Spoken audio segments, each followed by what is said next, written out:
আমি অতিথি হিসেবে বক্তব্য রাখতে চাই না, আমি ক্যাপ্টেন হিসেবে বক্তব্য রাখতে চাই। আমাদের করোনা, আমরা সরকার গঠনের পর থেকে এখন 6 মাস চলে গেল। এটাকে আমি বলছিলাম যে এটা আমাদের প্রথম পর্ব। আয়োজন করার জন্য যে সময় লাগে, অনেক ভুলভ্রান্তি হয়েছে আয়োজনের সময়। এখন সেগুলো ঠিকঠাক করে আমরা পুরো খেলার জন্য এখন প্রস্তুত। সেই প্রস্তুতিটা আমাদের হলো কিনা, না হলে কি কি ঘাটতি আছে সেগুলো ঠিক করা। আমি অন্যভাবেও চিন্তা করছিলাম কথাগুলো শোনার সময়। এটা যদি কোনো বড় কোম্পানির এক্সিকিউটিভদের একটা বৈঠক হতো,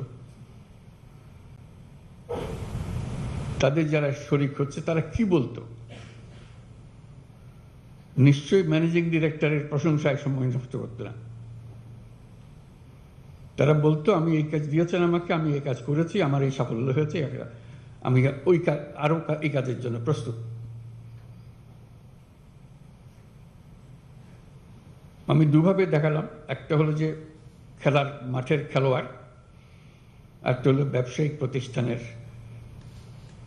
ফিল্ড অফিসারদের তাদের বক্তব্য।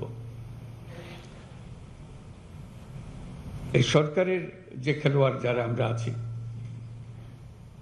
তাদের এই ভূমিকা ওই দুই গোষ্ঠীর মধ্যে কোনোটার মতো হতে হবে, যে আমরা কি করছি, কি করার দরকার, কোথায় আমরা আটকে যাচ্ছি, সেগুলো নিয়ে আলোচনা হবে। নিশ্চয়ই আজকে উদ্বোধনী অনুষ্ঠানে হয়তো হচ্ছে না, অন্য সময় হবে। তো সেখানেও আমাকে প্রধান অতিথি বলাতে আমি একটু কষ্ট পেলাম, যেন আমাকে বাইরে রাখা হলো এই খেলার মাঠ থেকে। হওয়া উচিত ছিল তো আমার খেলার ক্যাপ্টেন, কিন্তু আমার করলে অতিথি।